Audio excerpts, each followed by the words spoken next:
이재명 대통령이 임기 시작 이후 반년여 만에 용산 대통령실을 떠나서 오늘부터 청와대로 출근해 첫날 업무를 이어가고 있습니다. 취임 선서 등 중요한 자리 때마다 맸던 이른바 통합 넥타이를 착용했는데 모두의 대통령이 되겠다는 의지를 드러낸 것으로 보입니다. 취재기자 연결합니다. 강진원 기자.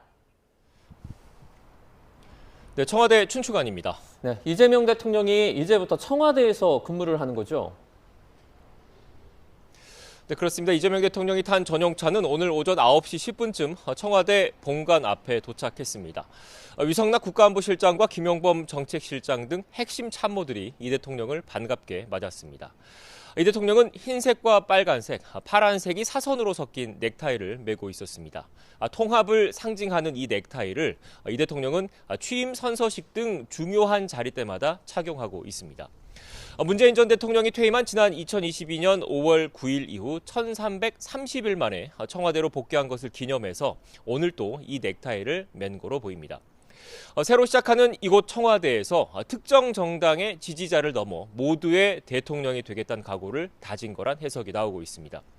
청와대 복귀 하루 전인 어제 이 대통령은 기획예산처 초대 장관 후보자와 헌법기관이죠. 국민경제자문회의 부의장의 보수 진영 인사를 깜짝 발탁하기도 했습니다.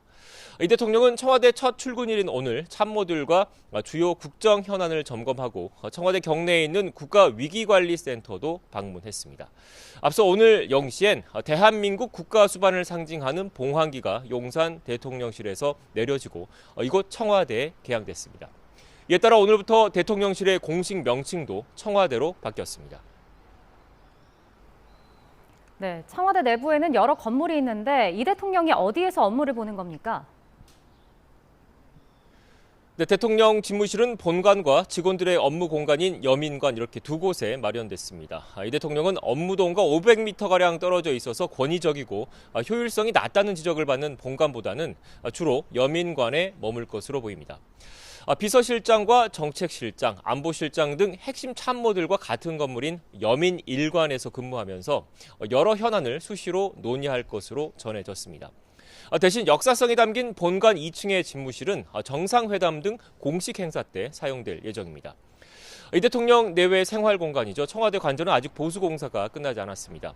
그래서 이 대통령은 내년 상반기 정도까지는 한남동 관저에서 이곳 청와대로 출퇴근할 계획인 것으로 알려졌습니다. 청와대는 주변 경호구역을 최소화해서 시민 불편을 줄이고 생중계는 늘려 국정운영 과정을 더욱 투명하게 공개하겠다는 뜻도 밝혔습니다. 대국민 소통을 강화해서 청와대가 안고 있는 구중궁궐 오명을 벗겠다는 의지를 강조한 것으로 풀이되고 있습니다. 지금까지 청와대 춘추관에서 YTN 강준원입니다.